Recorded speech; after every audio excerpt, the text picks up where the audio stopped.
Right Speaking now. of Are you playing the taking music? Whoa, hey-o. Hey-o. Got me a man bun, a real good man bun. A man bun. Yeah, can you Well, see it? It's right here on the top. If you look really carefully.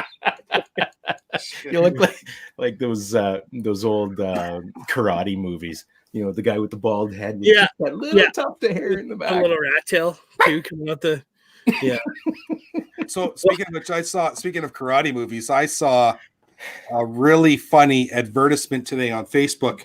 And it was sound like an old guy. It was the Kubakai fucking sensei from Karate Kid. Yeah. Talking about QuickBooks. I just about peed myself. Hey, he's gotten old. Yeah, I bet. For sure. Hey, you are an old guy. Somebody's birthday was it yesterday or the day before? John. Yesterday, Yes. yeah. And how old are you now? I am 44. You fucking Still raisin. younger than you son of a bitch. You raisin piece of shit. On you, I'm not even 40 yet. So Fuck you and your full head of hair, Sean. The 50 is the new 44. That's right. That's right. Well, welcome to episode 20, Gage, of Gunning Around. Damn it! This is the first real episode that we could do the ammo on. So, episode 20, Gauge of Gunning Around, proudly brought to you by EM Precision Rifles. And I'm not going to butcher it this time. I'm going to do it properly. I'll believe you. Yeah, exactly. You'll see. I'll believe it when you see it. Eh?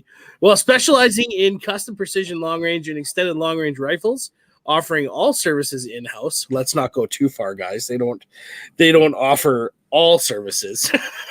They would need a special license to offer all services. Including machining, Cerakoting, custom laser engraving. No need to source components yourself. EM Precision offers preferred pricing through many vendors, carrying every component required to outrun the herd. And Kurt fucking hates herds. I don't like the herd. You know what? I don't mind the herd, but the herd needs to be off at a distance and with me Overwatch. I am not among the fucking herd. You know that, John. Yeah. Sure thing, Mr. Model 700.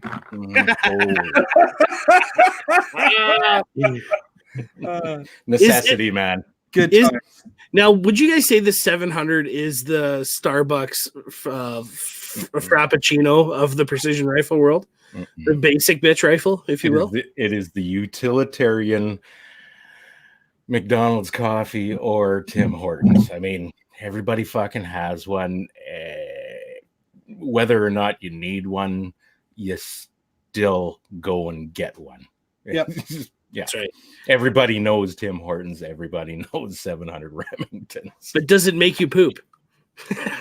Sometimes. Dark black coffee, dark roast. Yeah, no. Yeah, maybe. Anyway. You can find Steve and Shane. Find Steve and Pretty Boy Shane, because that's an insider joke if you're following EMP Rifles. On their website at emprifles.ca, as well as on Facebook and Instagram as EM Precision Rifles. Make sure to comment on Shane's beautiful flowing locks, and he may give you a discount. When it's not hidden by a toque. Yes. Oh. When his mouth is closed. Mouth breather. He's telling me to mute my mic or something. Anyway. Yeah. Hey, Tim. Sorry, was that uncomfortable for you guys? No, we're good. Yeah, we're good. We're just all catching up. I'm just reading the show notes now. Yeah. Okay. Well, who are we? Well, I'm Sean. I like guns. I like guns, okay? Sometimes I'm called Snoopy the fuck dog. Shout out to episode 19. Sometimes I'm called Dad.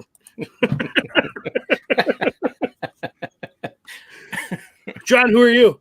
Well, my name is John, a.k.a. Jolly to some people, jackass to others, son of a bitch to others, and I decided just fairly recently that I think I am very pro the Republic of Western Canada. So, very recently, why is that? What just decided. swung you? Oh, I see. I just decided. That's it. It's a new day. It's a new dawn. Yes, I'm going Wexit. That's something like that. All right, folks. I'm Rooster. I am now officially a CCFR field officer. Hurrah! Fuck yeah! Yeah. Woo! Welcome aboard, buddy. Sucker. Yeah, we'll see how it goes. Maybe I'll be down in Regina slashing tires again. I work in construction management. I'm a hunter, a hand loader, a long range precision metalhead, and I'm currently in the process of applying for my first patent. Can you guys guess what that is? Does it have something to do with a furry four-legged animal? It might. You know what? You know what I think the world needs? At least the Eastern world. Tamper-proof ballistic underpants for goats. I think it's going to be a seller. You got a niche. You got a but That's a very small niche market. Yeah. Well, you know what? That's goat herders that don't want their goats fornicated, basically. Well, maybe I'll have to make it selective. You know, so there's no crossbreeding. Cross contamination, things like that. Yeah, I think it's a great idea. I may have been high last night when I thought about it.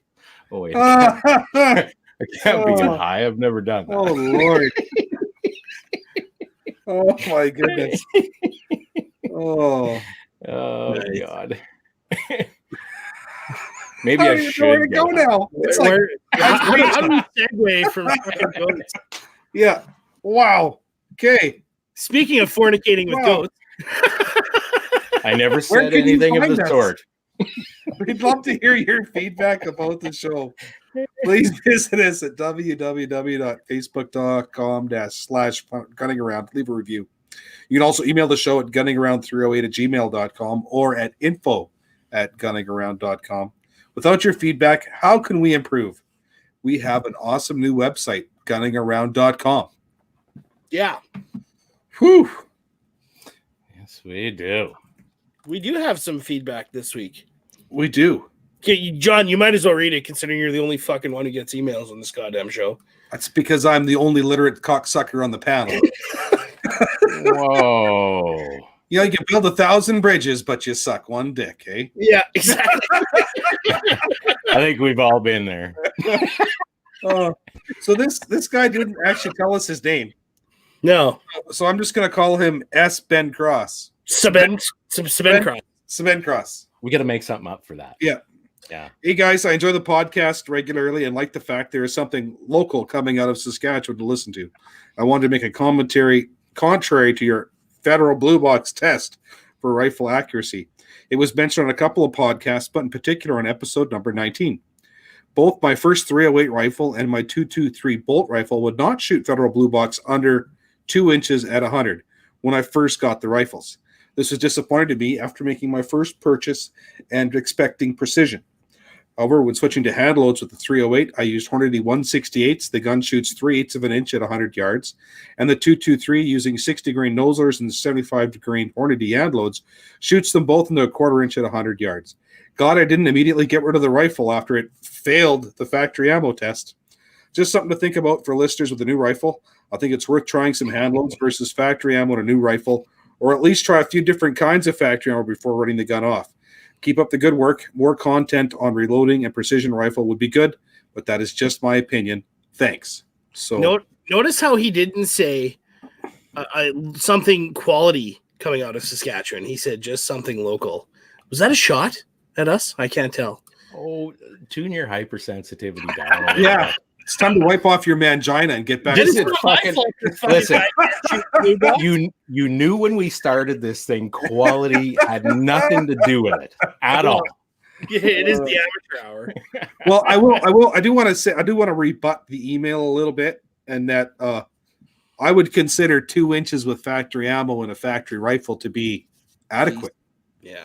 I would have continued on with that rifle as well.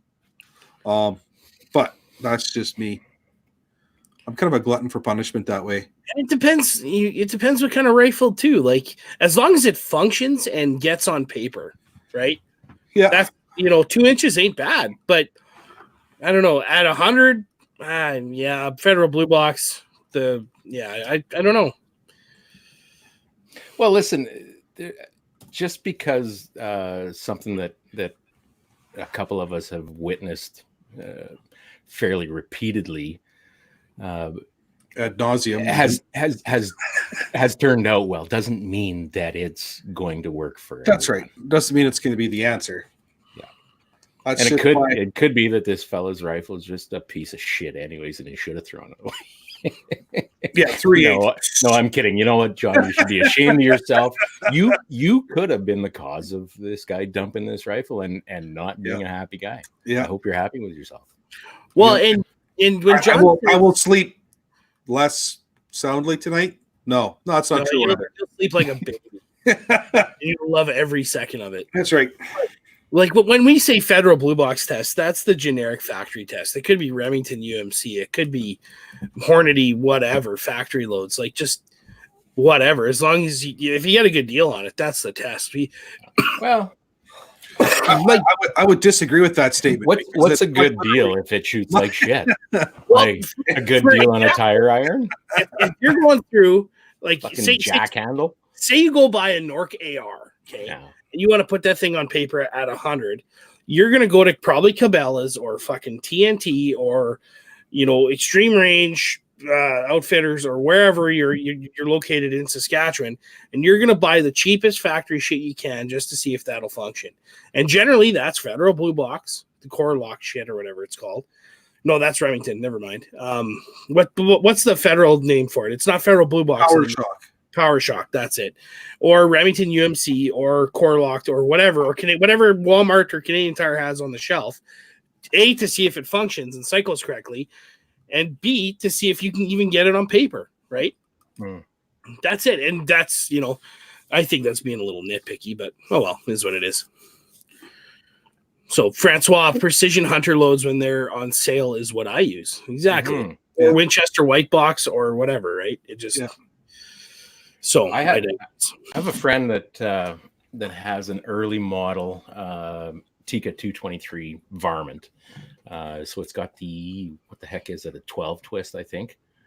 And son of a bitch, that you used to be able to get the 223 in the 40 pack.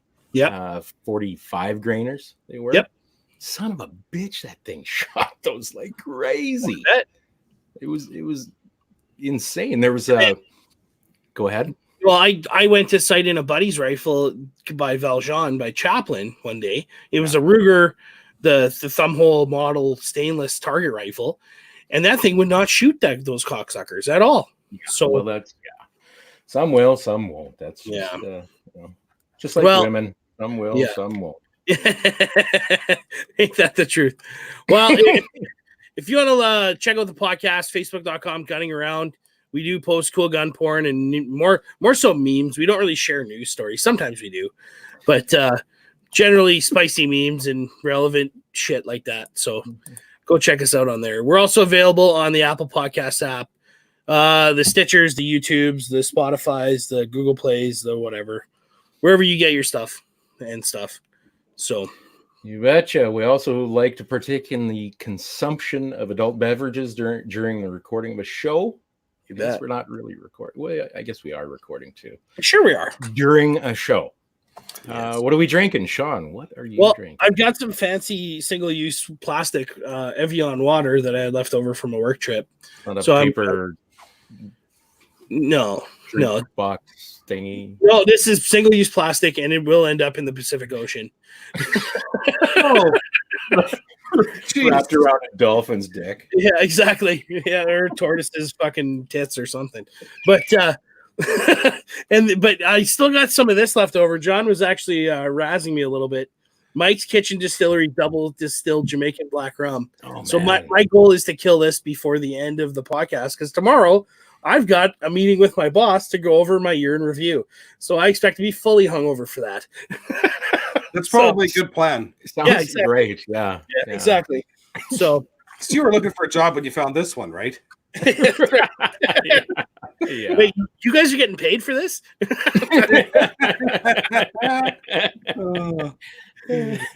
John, what are you drinking? Well, speaking of which, we have our good friend Ontario Tim sent me a bottle. Sent me, you selfish prick. Yeah. Well, I guess you paid postage, didn't you? I didn't open it yet. Still sealed. I guess it's called 12 Barrels Uniquely Canadian Whiskey. And, okay.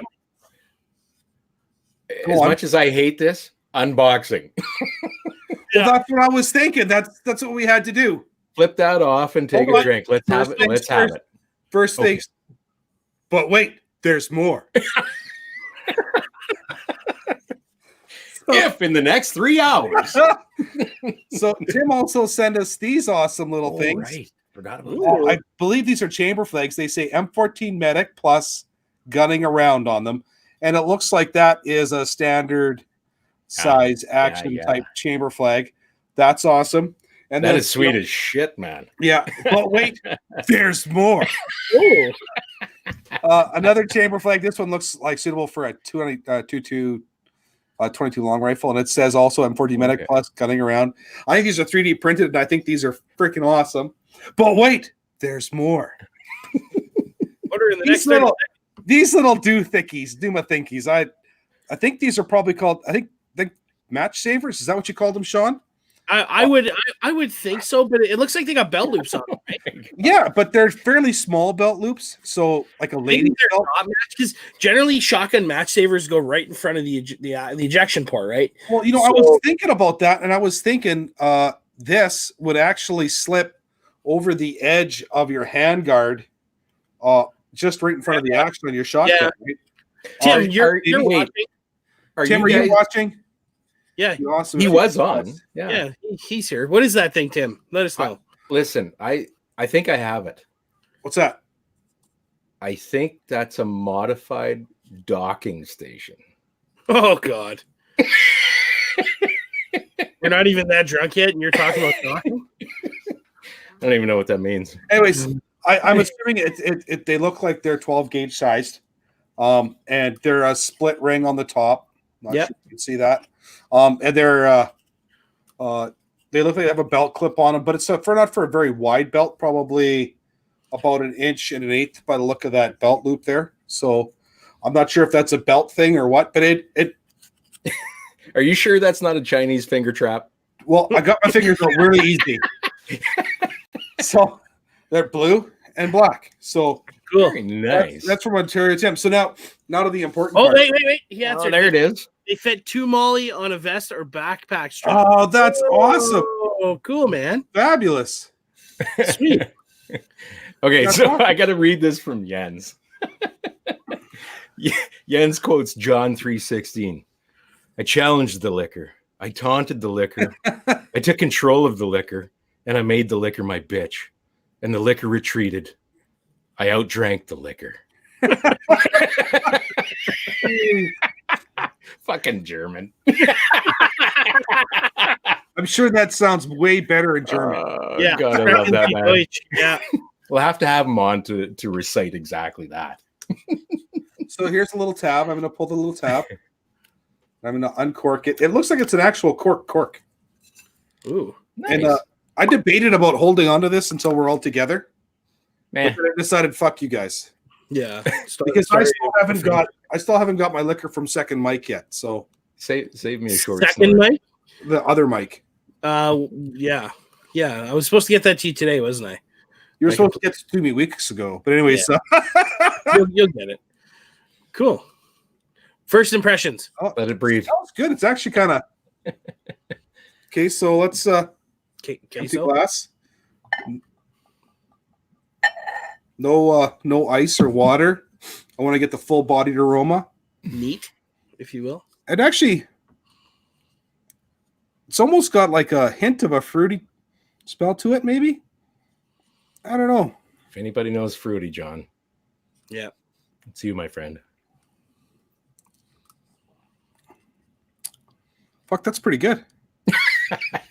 I assume that's why Tim sent it to you. It's actually pretty good. Is it like hickory aftertaste? Like, what do you got? Explain it. If I had to... Smoky, spicy, what?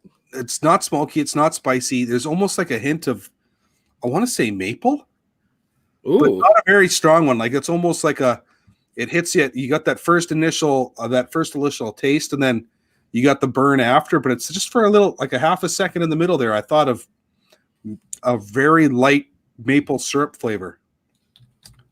It's got a pleasant amount of burn, like a special festive Tim Hortons donut with jalapeno afterburn. No, that's too much maple. I don't know. It's just good fucking whiskey. Fair enough. Okay, save me a snort. Yeah, we'll have to. There's much left at the end of this episode. Well, Yeah. Jim will just have to send us more. Can we buy this out west, or is this like an Ontario thing, or He what? said it was his local distillery, right? I Well, think. It's apparently it's a small little distillery. I don't know. Cool beans. Cool beans. Hey, so do you guys actually know what a match saver looks like?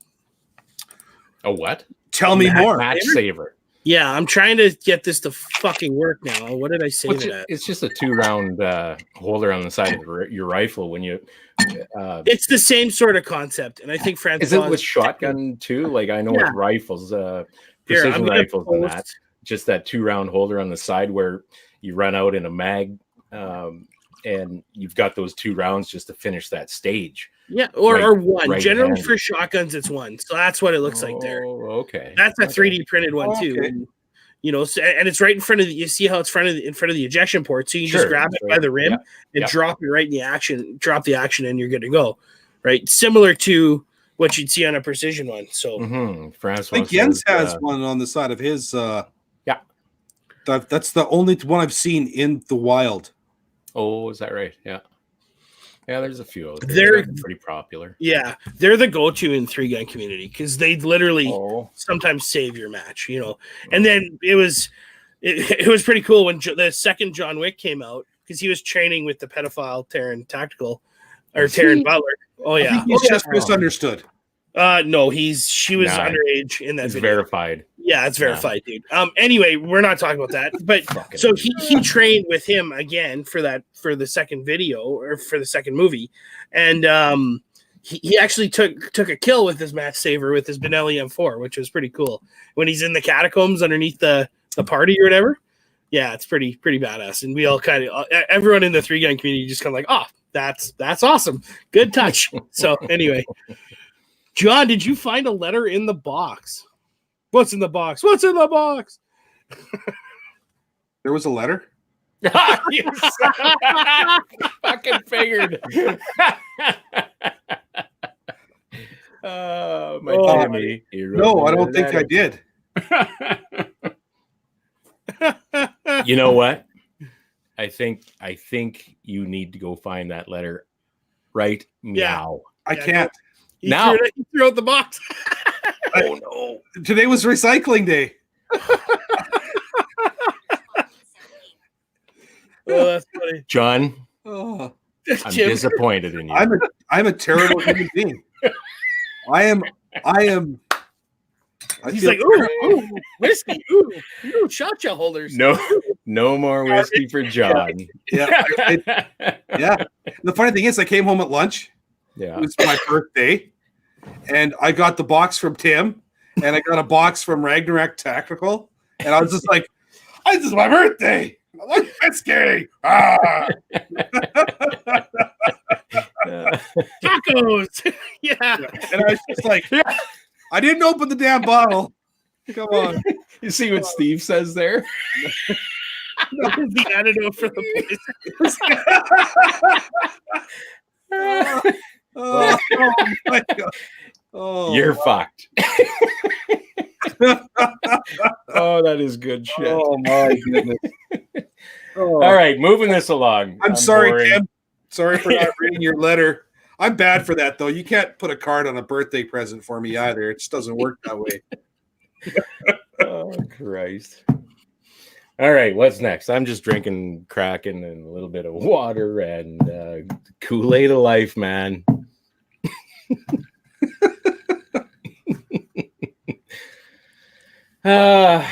Well, the Okay. president of the club's on there. Happy birthday to me, he says. What's this? Oh, okay. Not the myth, the legend. That's the president of our club, Sean. I know that. Yeah. Anyway, All right, guys. If you wish to send us any form of consumable alcohol for us to review on air, as was just seen, please get in touch with us via Facebook or email, and we'll arrange it. yeah. Do not put a letter in the pack. Unless it's taped to the bottle, preferably near the opening of the bottle. Otherwise, it'll probably get discarded. Yeah, with some sort of neon flags or something. So Well, I'll be honest with you. It took me most of my lunch break to get the bottle and everything else unpackaged from the packaging inside the box. It's like well packaged is an understatement. when I sent that 284 to Andy. I sent him a text after, and I said, "You're probably going to hate me after you try and unwrap this rifle." It was horrible. Oh my god. Nice. But safe. Oh, we might have some more stuff to sample. You guys don't be hoarding that shit down there. That stuff in those little jars, that is especially good. Well, I'm coming up to Saskatoon in 2 weeks, so I'll I'll bring some shit up to you. So awesome. Yeah. Anyway, all right, John, you want to read your own ad? Whoa. Serving the Canadian gun industry since 2016, M14 Medic Firearms specializes in the M14 Veteran rifle, as well as Garand rifles. This is your one-stop shop for all your M14 gun plumber needs. If he doesn't do it, you know someone who does. And M1 carbines, apparently. Maybe. I'm actually really disappointed. Did I tell you about that? I didn't tell you about that. Well, tell us the story. A mutual acquaintance of ours who lives in Saskatoon, who's not a panelist on the show, but he works at a dealership. No, he's been sending me text messages over the last couple of weeks about firearms that he's trying to sell, and I recently got a fairly large financial penalty from my local constabulary for doing something. So I can't afford to buy all of this stuff that I wanted to, but he sent me pictures of this really sweet looking M1 carbine in 30 carbine, and the price was like super reasonable, so I agreed to purchase it. And then he sent me a link to Marstar's website. Marstar has 800 round ammo cans filled with surplus 30 carbine for $245, $250. So how common is that? Like that's it's not rare. It's not. Isn't it? Well, not at that price. I was like, for that price, if nothing God. else, even if I wind up pulling the bullets because they don't fire, I can't buy brass for that much money, right? Well, no kidding, yeah. But there is a caveat, though, right? I went to my local gun store, TNT Gunworks, earlier today, and I was telling him, the Daryl, about this, and looking to find out how much it's going to cost me to get that barrel I sold him back for a 19-inch 30 carbine barrel. So he doesn't have it anymore. So I guess that ship has sailed. Done. But he told me he could match Marstar's price on the ammo, and that he would sell me all that I wanted at cheaper than Marstar's price. So I said, why? And he goes, everybody who's bought an ammo can has brought it back. Apparently it's like 3 out of 4 misfires. It's really, really dirty. Like you have to clean it before you can actually shoot it. And it's all Bird primed, so I can't even reload the damn stuff. Oh, fuck yeah. And it's all mid-50s production, and it's all corrosive. So yeah, I'm not sure where this stuff was made, but I'm not sure if that bodes well or not. You know what? Maybe I'll just leave that restricted length barrel on there and use it as a bullet hose. Yeah, maybe. Why not? I guess we'll see. Yeah. I may be purchasing the other one. Really? Yeah, next week. Okay. So, if he still got it, we'll see. I thought he was keeping the one. Potentially. We'll see. Okay. But yeah, anyway. Pretty cool stuff, man. Tons of fun. Yeah. Do you want to keep going or what? TACOM Canada ad by John. Yeah, I'll do that. Wow, we are phoning it in this week, boys. TACCOM Canada 2020, September 11th to 13th. The Canadian Pro Gun Podcasters Network will be in attendance at TACCOM 2020. Your favorite podcasts will be on hand throughout the show, so make sure you stop by the booth to meet your favorites and pick up some swag. Or drop by when we do our special live broadcast, where we will be talking to event organizers, guest speakers, vendors about all of their new and must-have products. You can see details for the show at TACCOMCanada.com. Stay tuned for ticket release details. Sunday. Yeah. Monster truck comes in. Yeah. I guess I should update that ad, because we actually have a link now that I still haven't added to the show notes yet. Well, what you should do is you should put that in the chat or across the bottom of the screen where it says, join the CCFR, www.firearms.rights.org, brought to you by EM Precision Rifles and Empire Rifles, emprifles.ca. Yeah.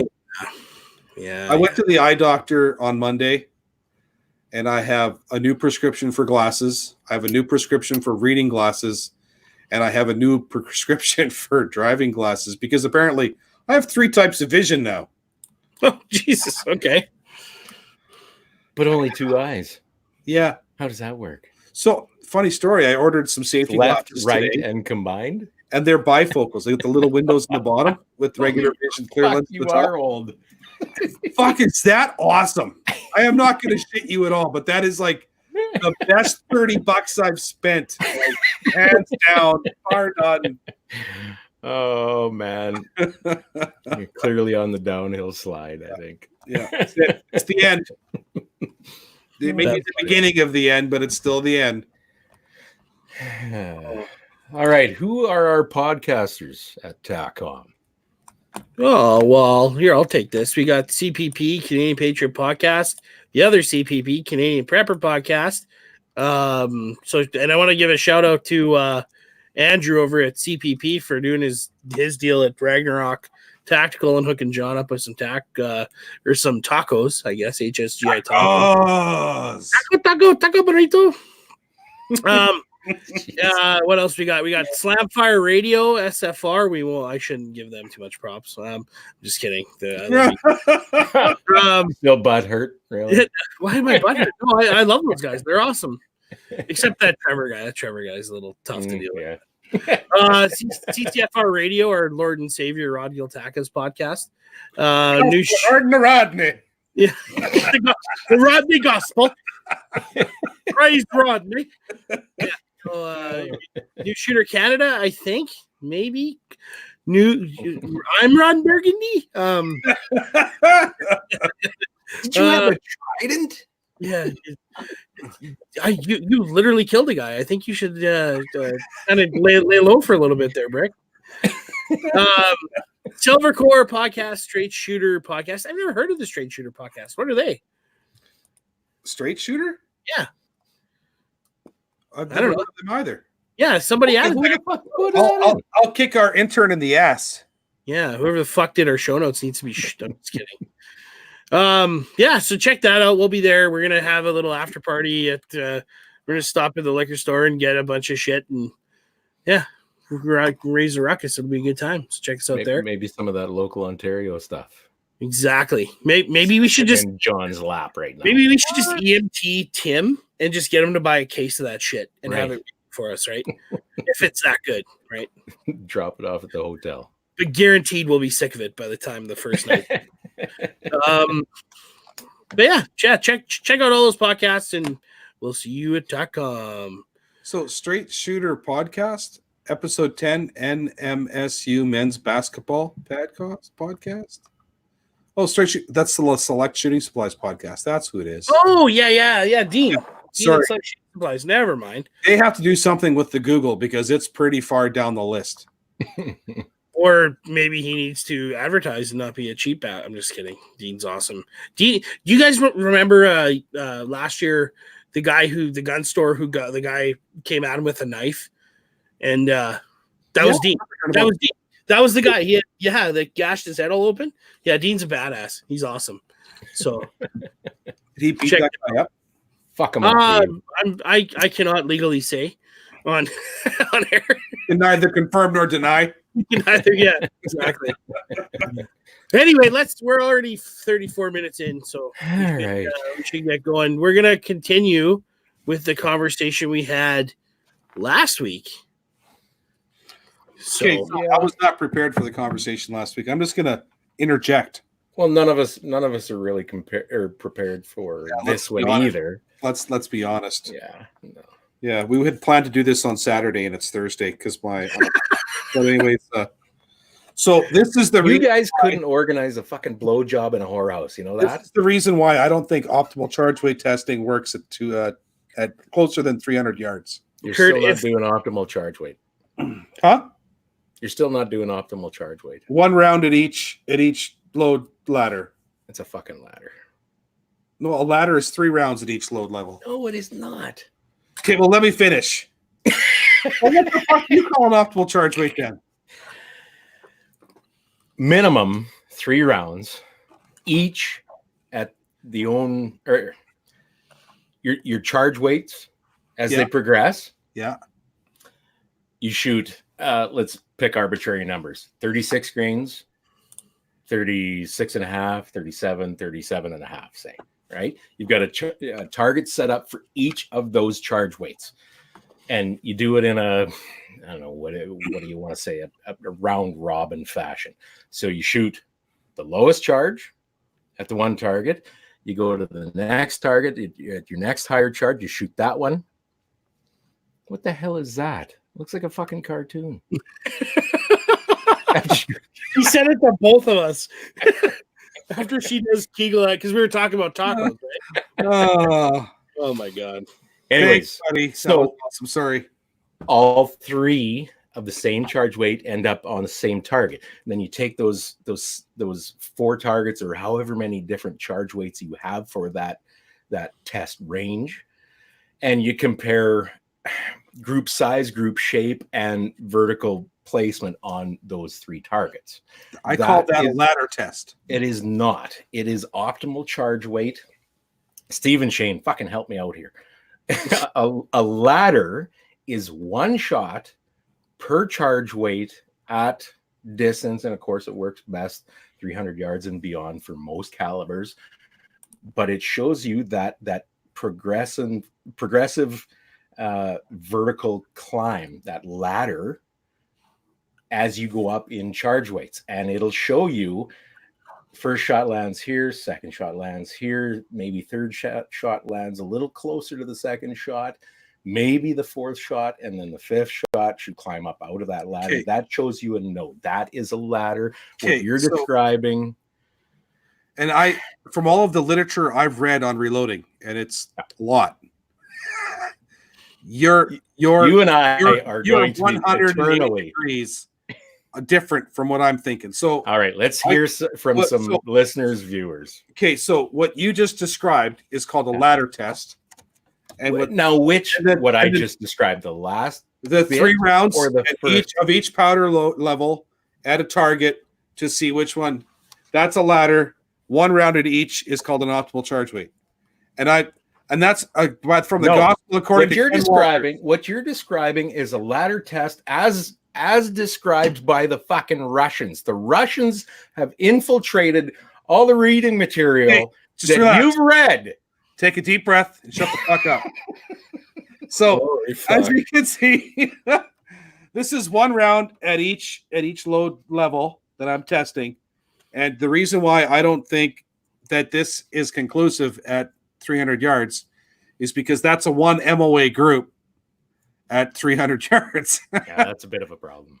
So that's all the 3, 6, 9? No. Whatever the hell it was, however many rounds that was. So then I took it out to 400, and this is what I got at 400. Yeah. Which is better. So what we can derive from this, folks, is that John shoots like shit. That's all. Yeah, I concur.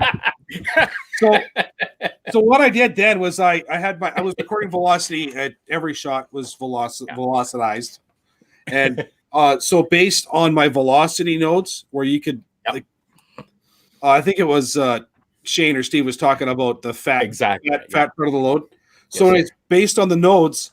I broke those groups up into vertical dispersion, and I measured that with a set of calipers based on that. Right. So Yep. So it worked out that the top 2 loads I tested had the least amount of vertical dispersion.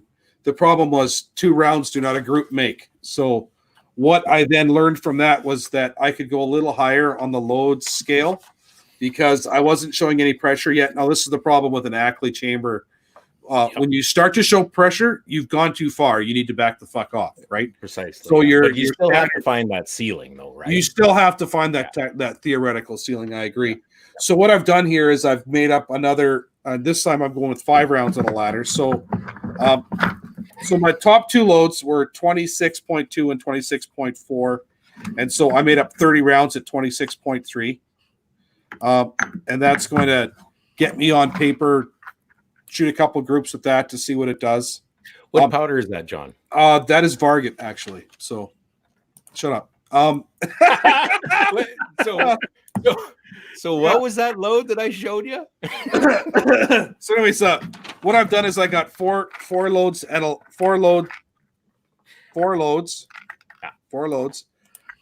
5 rounds. So this would be a ladder test. I'll shoot that at 4 different aiming points on a target, and that'll tell me whichever 5 rounds are the closest together vertical.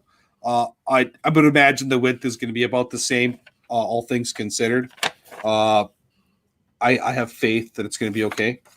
So I'm just looking for vertical basically at 200 yards because that's as far as I can shoot at the range. Mm-hmm.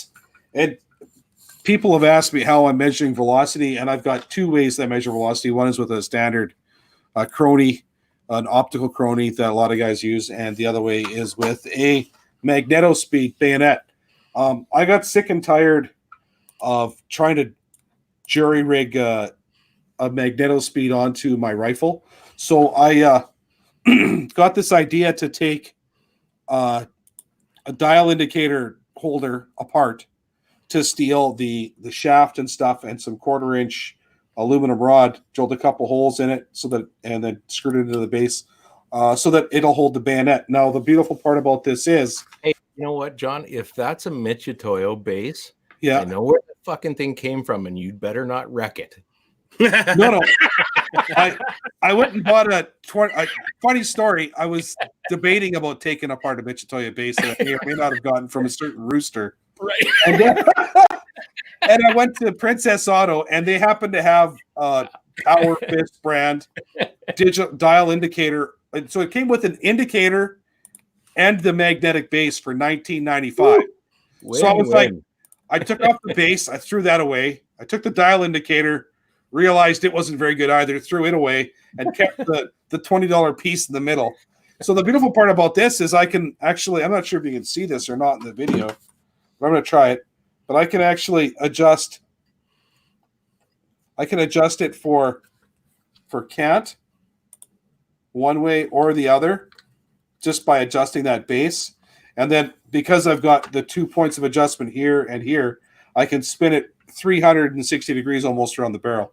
So the beautiful part about this is I've got it on UTG bipod. I just drilled and tapped a hole on the base of the bipod, so I can actually take this off this rifle now and put this on a different rifle as long as it's got a pick rail, or I take this adapter off and put it on.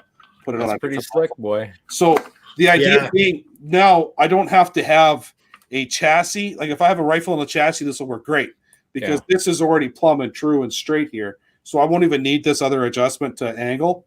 But if it say goes on a sporter stock barrel, that's not a problem either because I've got this adjustable cant device built into it. So I actually haven't tried it yet, so that's on the list. But my plan is to really watch my velocity really closely shooting the next 20 rounds that are testing. And if I don't get a result that I'm looking for, I'm probably going to stick with the 26.3, which I think is going to be a decent load all on its own. So, my ladder, I'm going to be testing 26.2, 26.4, which are 26.2 I've already, and 26.4 I've already fired. 26.6 and 26.8. Now that is far as I went, because at 26.2 you're already crunching powder, so Yeah. that's it. Okay. 26.3 is also crunching, but I loaded about 30 rounds of that just to plink around with and play with a little bit. Make sure my scope's dialed in at 200 before I shoot at paper. So What sort of velocity are you getting out of that? I am expecting to. I'm over 3,200 already, so I'm expecting to crack over 33. I'm at 3280 at 26.4. Is that right? So 26.3, if I remember correctly, with my Ackley with 69s. Yep. I want to say I'm 3150, somewhere around in there. Okay, and is your barrel shorter or longer than mine? I don't remember. No, mine's a hair longer than yours. I think mine's 27. Okay. Yeah, I think mine's 26. yeah, you got a good fast barrel there, man. So, and now we're still in that low development stage. And now, if my experience with custom barrels is any indication, over the next 100 or 200 rounds, it's going to speed up. You see this? Okay, so sorry to kind of interrupt there, but Francois, He's in Hague. Look at says we can get you out to 1,600 meters. Challenge. Really? And then he says, I'm in Hague, but I go shooting out by Laird. Well, Francois, it just so happens to be we're not all that far apart. I have a range out sort of kind of by Pike Lake-ish. Nice. It's not a range, but I have access to two full sections and we can reach across safely. Whoa. My dick just got hard. Done. Did we just become best friends? I think we did. Okay. Hey, buddy, get a hold of us on Facebook. We'll exchange personal information and we'll make something happen this summer, man. Be careful not to send him your cell phone because you may get some unsolicited genitalia pictures. It won't be his genitalia, let's be clear. Right, yeah. Or will it be solicited? You never send your own. John Iskew. So sad I was not able to start at the beginning with you guys. I had a meeting I was in. Can't wait to see your previous episodes. Good stuff, John. Thanks. Thanks, buddy. You betcha. Sweet. So, Francois, I thought Pike Lake was in Saskatoon Wildlife Management Zone. We'll just say that my range is outside of that. That's all I'm going to reveal. No, nope, all good. I heard a dirty rumor that you're taking down the 1,500 this year.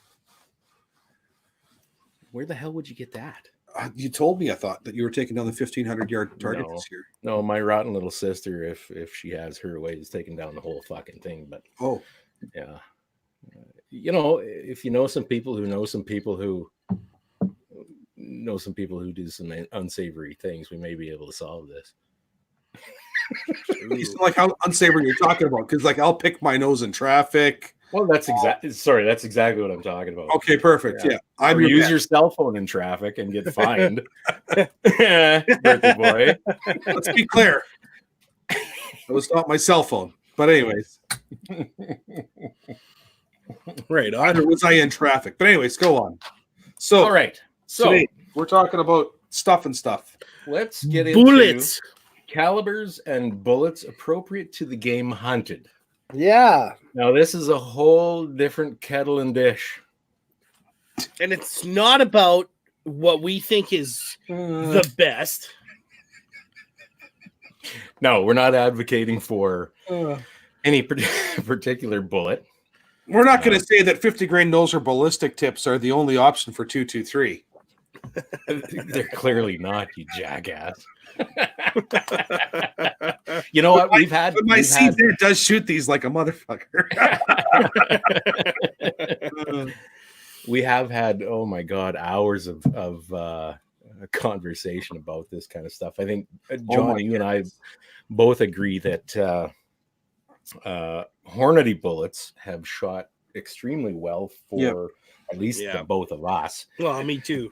Yeah, in a lot of different rifles. And my heavy hitting game rifles are all shooting Hornady interlocks. are they? Okay, so I was Oh. just going to go Yeah. into that. Everybody, well, not everybody. There's so many people that look. We're all kind of victims of marketing, and the Barnes and the Accubons and all that kind of stuff are the thing to have. And of course the elitism carries over into this kind of stuff. One hunter says that if you're not shooting these Accubons, you're a fucking piece of shit, and you don't know what you're doing. You're not shooting the partitions, or you're not shooting the Barn TTSX, right? Super Califretch, ballistic XPL copper-ish. Yeah. I'm going to tell you that for years I couldn't afford anything other than my old 760 Remington 30-06 pump. That son of a bitch killed more fucking animals than God. And you know what I shot in that thing? And I tried the Barnes, and they shot okay. And man, but the thing with the Barnes solids or the monometals, whatever you want to call them, you got to drive those pricks hard or they don't open up. They'll pencil at distance if you're not driving them hard enough. I shot interlocks and SSTs in that thing, and fuck me, I killed shit. And yeah, they come apart. Absolutely, John. You betcha, right there. They come apart, but they just killed stuff. Yeah. And flattened them right there. It wasn't a heavy, wild shock and a punch right through the animal. It was that shrapnel that cut the living piss out of everything. Now, if you hit something that's high, what I found with the SSTs anyway. What's that? Sorry, that shrapnel you're talking about with the SSTs. I found that for sure. For sure. I remember distinctly. I shot a whitetail buck, a young guy, a little 4-pointer, at 90 yards, and shot him straight on, hit him right in the brisket, and or that breastbone, and he just folded up and went down. I cut him open, and there was copper and lead all over the place. Oof. But he died quick. Yeah. And that same bullet, same load.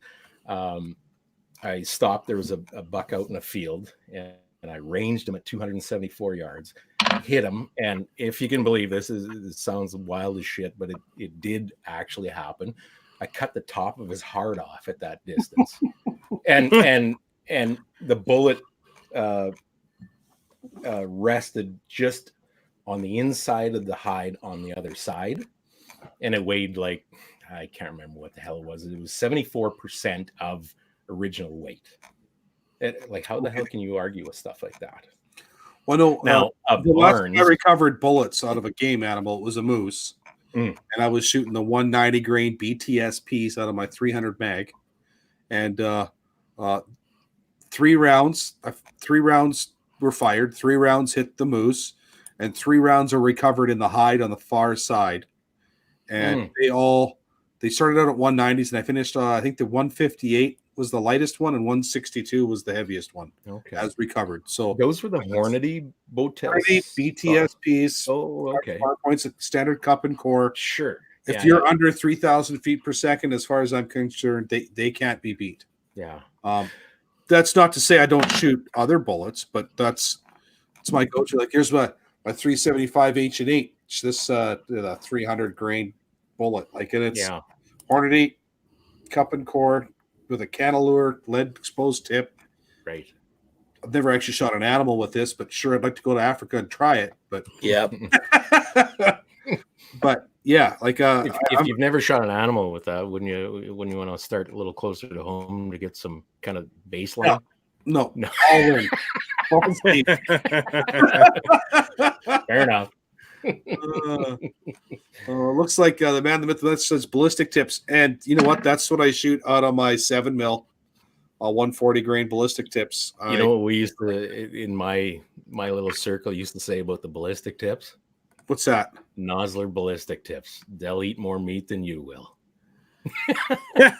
You know, And This- man, A 140 grain ballistic tip yeah, has accounted for several whitetail deer, a couple of mule deer, my first is that elk, and a moose. Is that There's right? nothing wrong with this 140 grain ballistic. So tip. how did they act? Did they totally upset, or did they hold together? What? Because I've never used ballistic tips much at all. Well, I tried them in 243 when I was hunting coyotes years ago, like a fucking Yeah. madman, and they tore the shit out of them. And I went back to my 58 V Maxes. I think it depends on how fast you're pushing them. Yeah. Sure. Honestly, Yeah. I think if you're under 3,000 feet per second, these are great on game. Once you get over that 3,000, I think you're maybe going a little faster than the bullet's designed for. I don't know that for sure. I had a bad batch of ballistic tips for a 6 mil. They were the 95 grain. And I shot a mule deer 4 times in the neck. And it was like somebody pushed a pencil through the neck 4 times. Was that right? It was actually the last year I hunted with the 6 mil. But ballistic tips anyway. But these 147 mils seem to work absolutely fabulous. They're just cooking along just under 3,000 feet per second out of my 280. It's a little hot. I won't deny that. Yeah. But they've performed really well. Through and through on whitetail deer, through and through on mule deer. The elk, the jacket was recovered, but no lead core was. I'm not sure what happened to that lead core, if it continued on right through or not. Right. It's one of the dangers to shooting an elk right at the end of legal shooting light, and then having to go into the dark forest to try and find the animal. Exactly. And it's 11 o'clock before you get back to camp with an animal in the back of the truck, right? So Yeah. Hey, that's you want to dance, you got to pay the piper, man. That's right. That's right. Yep. So So let's put a little structure into this. Start at the bottom. 22 rimfire. Good up to what do you think? And experiences. Yeah. Oh, well. I guess we're talking about varmints then, like gophers, sparrows, pigeons. What's the biggest thing you've ever shot with a 22? Rabbit. Coyote. You have, hey? Yeah. Okay. I That's shot. what happens when he's running in the ditch beside the truck. how many rounds did you put in him? I started with a full mag, and I finished with an empty mag. And that coyote almost got away. When I first got into calling many years ago, Okay. I was out at the farm. I was living in the city by that time, and went out to the farm, and I just had my my 22 with me, and I just got this new call. And of course, I was busy out at the farm, didn't get a chance to do anything. And on my way back into the city, I thought I'd stop off in a place and test out this new call that I got. So what the hell? It's not going to hurt anything. I'll see what happens. I ended up calling this little female in, and I was sitting inside the edge of the bluff. It was on a stubble field, and the edge of the bluff was roughly 5 feet from where I ended up sitting. And this coyote came along in front of the bluff like this, and she stopped and looked. And of course, you know, I'm sitting there like this already with it, and the scope, looking through the scope, I see just this, you know, all this hair, and I finally see her eyes, and then a tree, and she's doing this, trying to look at her like, what the hell is this, right? And then she finally goes like this, and whack, right there, 22 long rifle, dropped her like that. But it was like 6 feet. 6-7 feet. Wow. Yeah. So that's the biggest thing I've shot with a 22 long rifle. But yeah, I think that's about the limit with it. You hear all sorts of stories about I took a pretty big jackrabbit at about 80 yards with my 1022 once. Hey man, that's all right. Right Absolutely. in the forehead, just dropped him. Is that right? Yeah.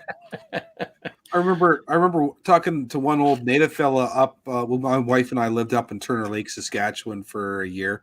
I was born in the north. Like I'm from Urania. I'm born in Queen City, from La Ronge. Like I've been a northern boy my whole life. And this one old guy was telling me that he's shot 83 moose with a Cooey single shot bolt action 22. That may very well be, but other stories that I've heard, if I could kind of extrapolate a little bit, I'll bet you he spent about 3,000 rounds shooting those 83 moose. I've heard, and my mom grew up north of. The reason why he told me the story was we're actually at a boat launching a boat, and it was a work function thing, and the band council was taking the staff out, and I'm with my wife because I'm married to the person that's, associated with that. And this old elder tells me that the last moose he shot was about 4 weeks before, 20 yards right over there. Yeah. He said, my wife and I were coming down to launch the boat, and we saw the moose kind of standing in the road, and she walked off into the ditch beside the road. So I got out of the truck and I circled around, and he says, I shot her with a 22. And then he showed me the 22, and it was like a pick of your poison. I don't know. It was some sort of Cooey or whatever. The one where you have to pull the bolt back to cock it after you. Oh, you're really narrowing it down right now. And it was beat to hell. Like there wasn't any bluing left on it. It was just in horrid shape. And I says, how close you got to get to that? He goes, he says, you got to get real close. He says the muzzle was about maybe a foot away from her ear. Oh my. And he goes, I said, geez Louise, how many moose have you shot with that rifle? He goes, 83. That was my 83rd moose. No, he says, there's no point unless you can get within 3 or 4 feet of them. Well, there's a lot of truth, I'm sure, to that. Yeah. Well, listen, there's plenty of butchers around the country, or there used to be. All their hogs and cattle, they'll shoot with a 22. That's right. You talk to the old boys. There's some cross in a cow's head, in a cow's skull. There's bones that join in this place, and it's a weak spot right there. Yep. Some damn thing. Yep. And listen, I tried to put down a cow at the farm one time with my 358 Norma, and it didn't work all that well. But that's the thing: a cow's brain versus the size of her skull. That's right. There's a huge difference there. But same goes for everything. If you know where to put it, there's a good likelihood of success. Well, a buddy of mine butchering hogs here 2-3 weeks ago. He butchered 6 hogs, and he told me, and he asked me what should I use to shoot the hogs. I said I'd use a 22. Yeah. You 22 mag? No, you're 22. Shoot him in the head. And then he called me back a couple hours later. Yeah, 223 was way too much. I'm kidding. Yeah. So Francois just came on and where the hell is it? Okay, damn it, Sean, are you? There we go. We use 22 varmint to put down pigs for butchering. Yeah. Lots of guys. Yeah. You know what? One of my earliest memories, I'm sure I was like 4 years old. We took some hogs to a local guy that butchered our hogs every year. And I distinctly remember opening up that swing door on the stock trailer, and old Mr. Hahn came along with his single shot 22, and all those pigs backed up against the front of the trailer, and they're all looking at him, and all of a sudden pop, and one fell down, and he takes that bail hook, whack right in behind the skull, drags this pig out. Wow. That may account for a lot of the traumatic things that I've experienced in my life. Oh my goodness! Oh fuck, that was glorious. So we got Grandpa used to kill deer with a 22. Francois says used to use 22 long rifle for varmints, down pigs, and Shane knows that. No, of course, down pigs with the slugs. Well, I guess that's one way of doing it. Yeah, probably work. Well, that's actually true. This is a true story. Barry, Steve's buddy, killed a black bear with a 10-22. Wow. He's actually, it's a funny story, but he's a one-armed man, born with one arm. And he's a cowboy. Legend. And he killed a black bear with a 10-22. So, that's the guy who makes all those drawings that Barry was showing us, right? Yeah. Right. Yeah. So if I only had one arm, and depending on how I lost the other one, I'd probably be miserable enough to fucking wrestle with a bear too. Yeah. He probably shot him with the 10-22 and then bit him to death after that. Just finished him off. Well, put it this way, the guy's only got one arm, and I would not want, and he's old as balls too, and I would not even attempt to take Well, on that. There's No that way. old saying, right? Don't pick a fight with an old man. Because if he's too old to fight, he'll probably just fucking kill you Yeah, that's right. Yeah. and be done with it. They're not interested in a long fight. Yeah, I can Short. attest. All right, 22 center fires. Okay. Uh, Apparently now in Saskatchewan, you can take big game with one. yeah. Did they limit that to a certain size big game, Sean? Well, You- there's certain energy Nope. limits, isn't there, on that? No, not or- any regulated or any big animal that you normally could not take with anything less than a 30 cal, I believe was the regulation. 243. 243. There you go. Well, I can't remember what the minimum was, but 243 was. No, well, there was a minimum, and I can't remember. Now it's 22 caliber, correct? So now I can use this at 3,000 feet per second to shoot a deer, Mhm. but I can't use this at 2,400 feet per second to kill a deer because the regulations are fucking stupid. Because they Does listed that shock you cartridges- at all? because they used cartridges, not muzzle velocity and Yep. Right. Yeah. Yeah. Yeah. Francois. so So you yeah. can hunt with 223 or 5.56. Absolutely. You can shoot. Yep. You can shoot with the 204. You can shoot a deer with a 204 Ruger now in Saskatchewan. Yep. Is that right? It's right in the Saskatchewan Hunting and Angling Guide. It changed last hunting season. Yeah. Was Yep. the first year Yeah. this was a thing. Okay. So who among us has shot a deer with a 22? Fuck. I that's- mean a 22 center fire. Is No. this live on air? yeah. Can neither confirm nor deny. Okay, so listen, and this was years ago. 2 instances, and I feel that I am fully justified. I don't give a fuck what anybody says. Yeah. 22 250. The thing drove fucking tacks. I loaded 50 grainers up in it all the time. 50 grain ballistic tips, as a matter of fact, now that I Okay. remember. One poor mule doe. Coyotes had been chasing her around for God knows how long. Her ass was chewed out. This poor fucking thing was still Yeah. living, still walking around. Tell God. me you wouldn't shoot her with anything you fucking. Well, yeah, you got that, and that's why I won't hunt with a 22. Essentially, is because you need to kill that animal the most ethically way possible, in the least painless way possible, I think and that's why I will not take. For example, that gun I got from John, that Savage Axis in 223, I will not take that deer hunting, even though it's fully capable of. so. No. I will not. I don't know. I just, Francois says it best. Why would you want to? No, it's, Yep. you know, you could. I'll shoot a pig with it, or I'll shoot, something other than a full sized animal. Right.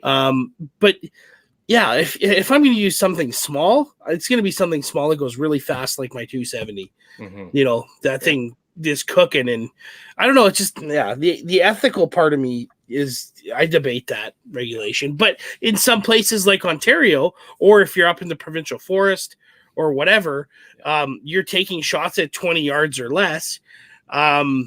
Sometimes then it's fine. Then you can ethically take that shot and with proper bullet placement and whatever and kill Right. an animal.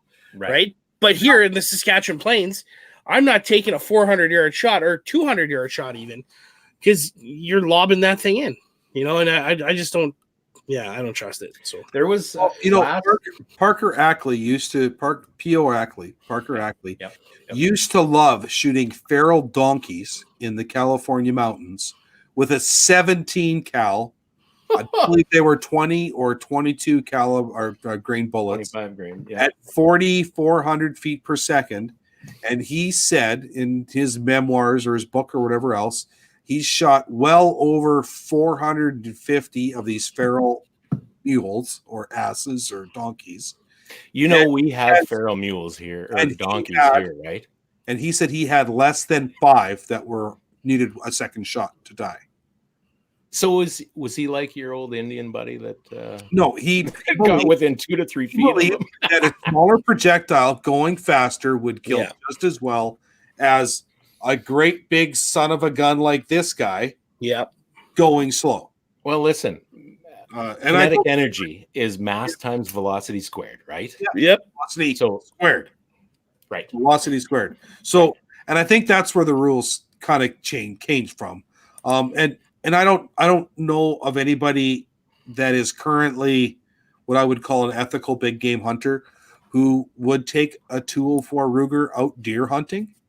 But on the flip side of that coin, I think if you're got a slight small frame 12-year-old girl that trying to take hunting, I could see if I had a daughter who is that age and smaller framed and all she can shoot well is a 204 or a 223. Well, that's going to be her deer rifle, but dad's going to be backing her up with a 280, right? Yeah. So yeah, I suppose. You know what? A 204 still has enough snap that there is negligible amount of difference between that and a 223 shooting 55s. Exactly. I think I've had both. Yeah. And listen, you take a 243 or a 708, which I think is fucking fantastic. Download it even. Yeah. Put a limit on range, and I mean you're right there coaching that kid, anyways. That's right. You put a limit on range because let's the face problem it. was Saskatchewan was the second last jurisdiction in Canada where you couldn't hunt big game with a 223. Yeah. Is that It's right? legal in BC, it's legal in Alberta, it's legal in Manitoba, wasn't legal in Saskatchewan. In There's no surprise. Ontario, you can't Hard, game however. a caliber larger than a 270. Yep. You can't go hunting with a 308 in Ontario. No, it's just like Michigan, same thing, right? And that's just due to population and human proximity to each other, right? I don't get it. Like, why is I don't know. I don't get it. At least that's what I understand. Maybe it's some zones in Ontario or something like that. But and in Quebec, you can chase game with a motorized vehicle and shoot them on the run. That's apparently okay there. Well, that's legal in town too. That's outside the stripper bars, and that is fucking fun. I shot a deer once with this type of bullet. It was next is Hornady XTP. Yeah, so that's a hollow point. This is a 350 grainer. It was a 250 I shot out of my muzzle loader at 2,010 feet per second, and I can shoot that. I can shoot deer with that, and it would work fairly well. Yep. But I can't use this bullet out of 460 or a 45 Colt. Yeah. Even though there's something about a case length or something in there too, isn't it? How they describe that shit? 5 grain 458 pills. That's a 4570. That's legal for all game, I think, in Saskatchewan anyway. Right? Okay. But yeah, I don't know. You know what, Francois again? You look at this. Look at this versus that, hey? And it's like I know. Yeah. Oh god. Anyways, Francois, I think wants to be on the show. he's bringing a lot of good stuff up. He says Canada doesn't have a marksmanship requirement for licenses, so shot placement for average Joe isn't guaranteed. Francois, it's never guaranteed. A maple seed this summer. We're going to have a maple seed in May. Damn straight. And in Rostern. So damn straight. Yeah, check out mapleseedrifleman.com, please, and thank you, sir. I need to meet you.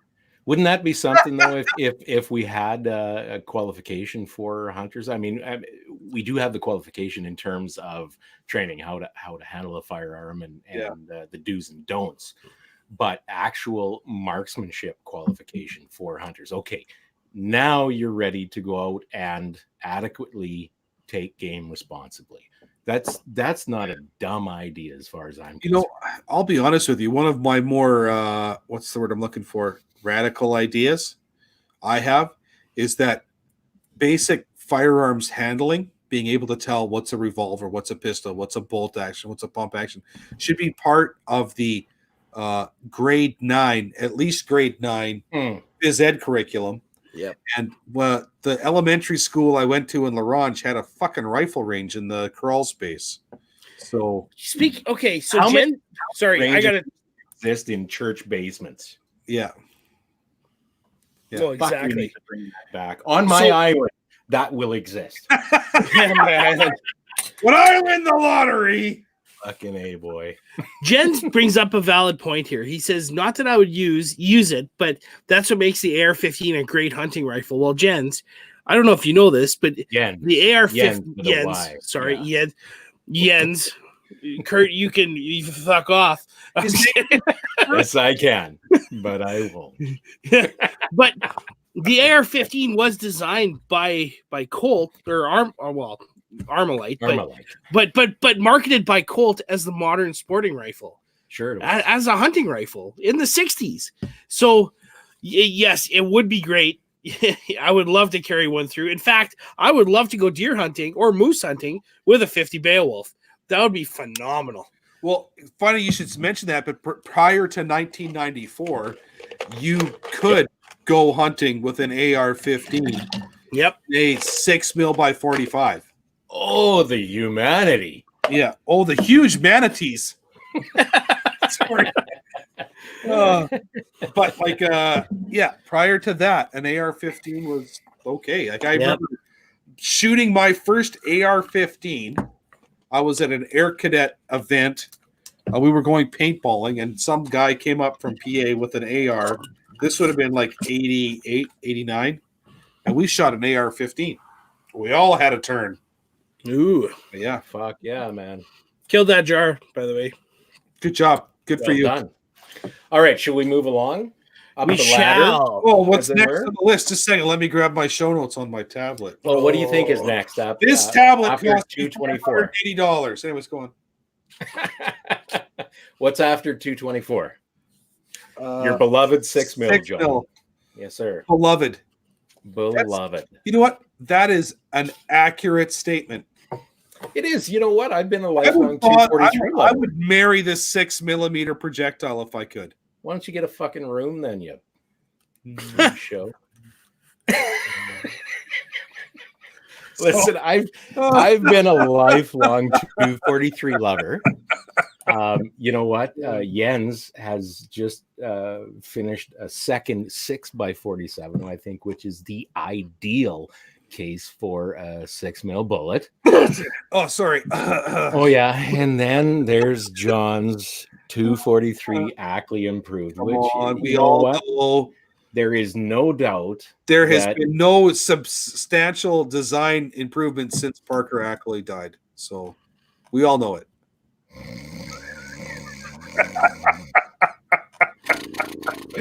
I've heard it so many times. You asshole. Listen, Okay. not a damn thing wrong with it. And you know what? Contrary to what a lot of guys say about 6mm, you know, you get that elitism shit again, that the guys that think that 270 is the best fucking thing since sliced bread and all that kind of shit, and you need a 30-06 or a 7mm mag to kill deer. You know what? Listen, I've been in northern Saskatchewan guiding whitetails, and we get all the Americans up, and honest to God, I've seen so many guys. I remember one time we had guys that bring 7 mags, 300 mags. Those two were probably the most popular because they hear that Saskatchewan whitetails are monsters. Yeah. You know, and okay, like it's not as though the outfitters reach out to them and give them great advice on what to bring, what's adequate, all that kind of stuff. Plus, a lot of the American hunters who can afford this stuff are not necessarily riflemen. They're shooters, or they're hunters, but they're not necessarily shooters or riflemen. Like Rifleman. I would consider hunters. It's very beneficial if you're a hunter to be a rifleman, and that's true. Learning True. positions and how to shoot from standing, sitting, kneeling. That's right. Knowing your So- limitations. Yep. know. Lots of those guys brought 338 Win mags. Yeah. I went and picked up one guy. I never I never took him hunting. He wasn't in my camp, but he was from another camp, same outfitter. Went and picked him up when I was taking a crew of guys back to Saskatoon at the end of their trip. And of course, me being the rifle and ballistics nerd that I am, asking everybody what they're shooting. Yeah. And this one guy says, I brought my 25-06. And I looked at him. He was sitting in the back of my truck. I looked back like this and I said, man, I could kiss you right now. Like, what better caliber, honestly, than a 25-06 for white-tailed deer? Yep. Brilliant. If you can handle that rifle, if you can place a calm shot on Steve, 375 snipe tack. Yeah, 375 snipe tack is king at slaying critters at 1.5 miles. You know, I'll be honest with you. 375 H&H is all you need. Anything more than that is just extra powder. Okay, moving on. Yes. Chambered $5 bills. Yeah. So next up for me is 6.5s, and we can keep this short. There's lots of them out there, especially now. The sectional density of 6.5 bullets is exceptional, as far as any reputable gun writer or hunter truly knows it. They're good. 6.5 by 47 admittedly is getting on the small. Shut your mouth. Odd. 6.5s are just weird. Are they? You're both fucking weird. Just use a 270 and 308 and you're good to go. You know why? Okay, next step up. 270. Listen, I have to say one thing about the 6.5s. Okay, say it. Europeans with the 6.5 by 55 Swede. You know where I'm going. Yep. Okay. Killed thousands of moose That's over the there. only good 6.5. Is that? We'll leave it right there. We'll have a small discussion after I come down and slash your tires. That's right. You don't have to slash my tires.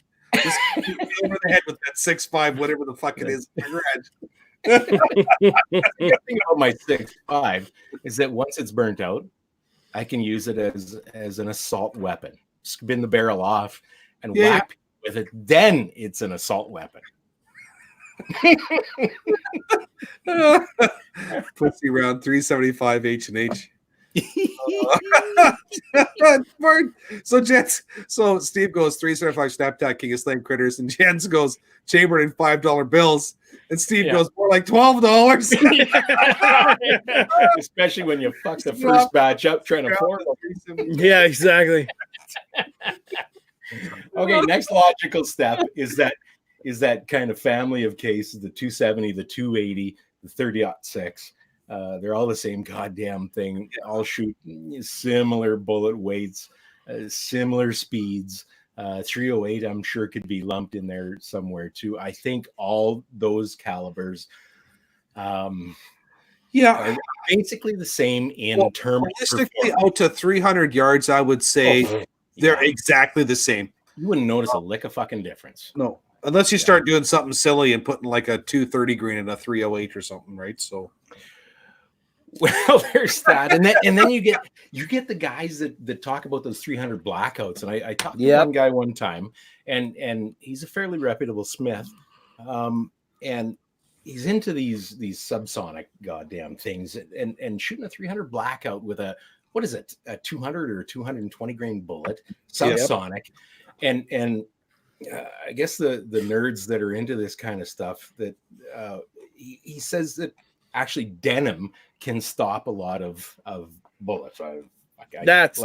You'd have a hard time selling that. The FBI did a bunch of testing, and denim, apparently jean jackets, were horrible on the hollow points made in the 1980s. Hollow points. They would spin up, because that's what all the police were using, were hollow points. They'd spin up in the denim.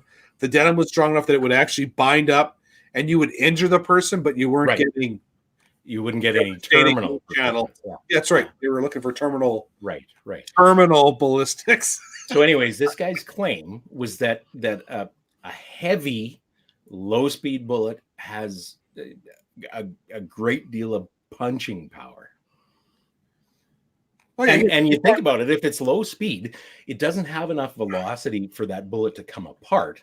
So maybe that punch effect if I was would going to be punch a guy in the chin, it would either be a beanbag 12 gauge round or my fist. for both. You would have to be within that magic 2 to 3 feet. I don't know. From what I understand, those beanbag rounds work good out to about 15 or 20 feet. Yeah, I suppose. Shane Noasad says, I was quite impressed with the 6.5 by 50 Japanese 300-meter shot like it was nothing. Very pleasant to shoot. Yeah. That is one round I have no idea whatsoever about. That's kind of. I've never used. I've actually never shot a Japanese World War II rifle. Mm-hmm. That's one of those things that probably a guy's going to have to do one of these days if a guy ever could. But the 6.5, like, the 6.5 Swede, the 6.5 by 55, the 6.5 by 50 Japanese, all those, the Erika Saka, Bajika. Erika Saka, did you really just utter that? I did. I think she's a Democrat. Anyways,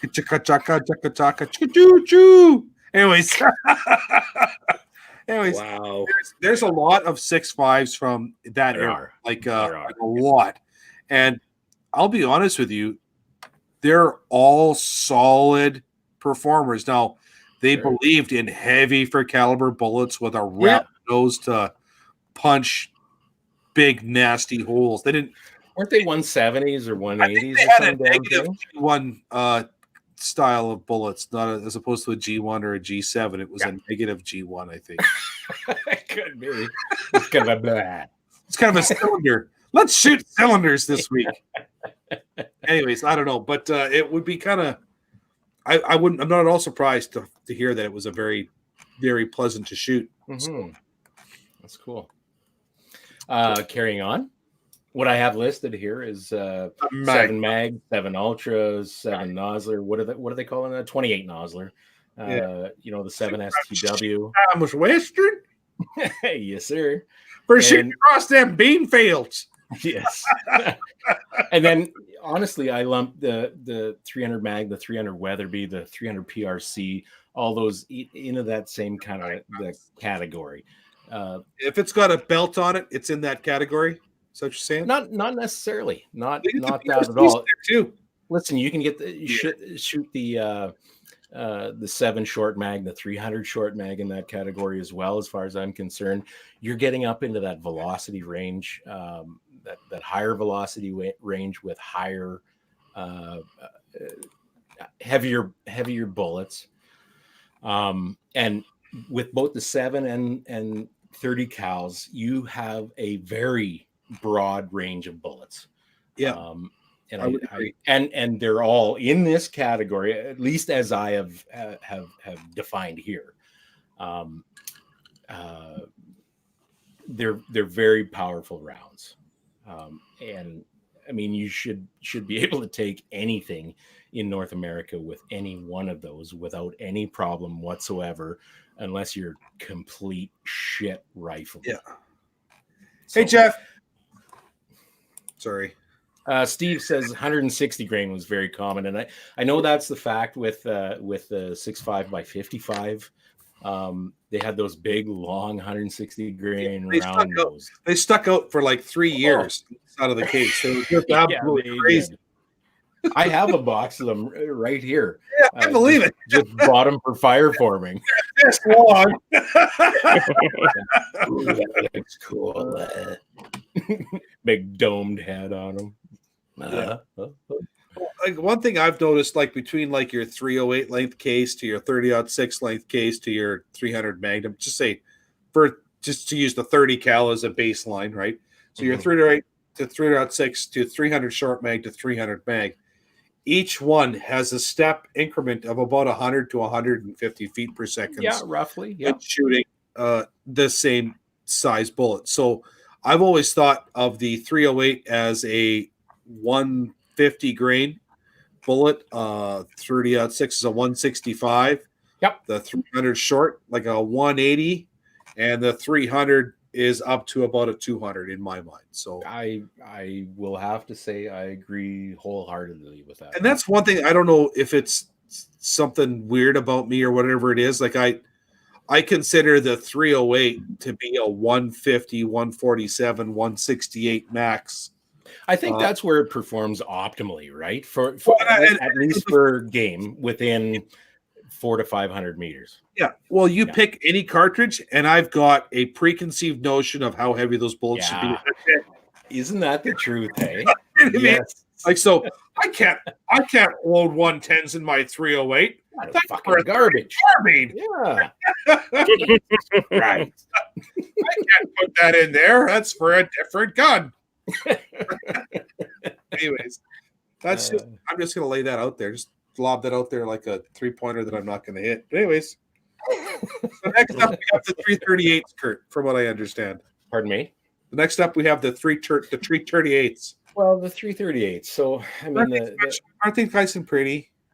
Oh, they are. You know, they look just like all the other bullets, for fuck's sakes. But anyways, they're just fatter. Mm-hmm. There we go. So 330. Everybody knows what a 338 Win Mag is, or most guys do, right? That's kind of your baseline 338, and then John, you have a 338-06, which I would think the 338-06 is the cartridge that all other 338 should be judged against. Okay, do me a favor right now. Show us all that bottle. Let's see how much is left in that bottle. I expect barely more to be gone. I told you because you're talking shit right now. Okay. Wait one. Okay. I'm kind of loaded right now, so I gotta. Are you really? Yeah, I'm kind of gone. I guess you haven't been talking much, so you've been drinking more. Yeah, I drank the whole thing. I even went and got some rum. So, how much further do you want to go with this? 338. 338s. Okay, so if you look at this guy here, that's a 358 Norma Magnum, but it's only a very slightly grown up 338 Winchester. In fact, I use 338 Winchester cases to form my 358s. Okay. So a lot of fucking thump on those guys. John's 338-06, while being a fantastic round, it is not what all others are compared against. You dumb shit. Did I miss anything in cool? It is cool. Gives a lot of grunt. 338 Edge. Yeah. Go home, little man. No. This is the perfect size. A 250 grain 338 Hornady BTSP at guess how much? $25.80. Fuck you. What is that? $25.84. Label. Really? That was awesome. Way to go, Kurt. 52.4 grains of Varget. 250 grain bullet. Yeah. At just one C hair over 2,800. 2 moose with this thing. What's that? I've killed 2 moose with this gun. I have killed dreams with this thing. I've killed 4 mule deer on a culling tag with this. Is that right? I tell you, the year I got this thing, I finally got it. Buddy of ours down by Ogama had depredation tags. Oh, so God. Me and Steve and Ron head down in my truck, and we drive down all the way down there. We go to Buddy's place, have a cup of coffee, fill out our depredation tags, drive 1.5 miles from his house, shoot 8 animals in under 15 minutes, and we didn't get home until well after supper time. Good Lord. And we were there, we went out for breakfast at 7 o'clock in the morning, got some food in our belly. It was a Saturday, drive down to his place. We were literally done shooting by 9:30 a.m., 10 o'clock at the latest. Done. That's nuts. Prairie rats. Yeah. But yeah, Good it was. Lord. But I think I I think 3 or 4 of them. I counted with that 338. So Steve goes, we were talking about 338s. He says Lapua improved. Of course, we got the 338 Lapua, the base Lapua as issued. Fantastic round.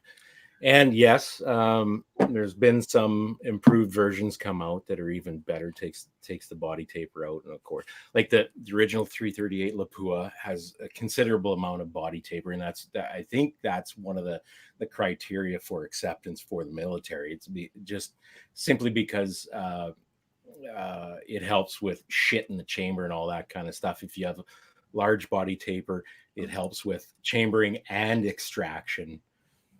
Rather than a shallow taper, like all the improved versions. And then he goes on to say 2950 with 300 grain bullets. Now you can't argue that is a lot of grunt. Fabian then comes along and says, Steve, 20 mil on the rake. Okay, calm the fuck down, Fabian. What is the story with 8mm 6? Heard it's becoming quite popular in this country for moose, etc. Why? Oh. And my response to that was, are you talking about the 8mm Mauser? Okay, so you know the history behind this, though, John, right? Oh my goodness, they couldn't find brass or something, right? No. That's right. The 8mm brass wasn't commonly available when all those surplus firearms came over from Europe after the war. But it's got the head that's got a 4.73 case head on the 8mm Mauser.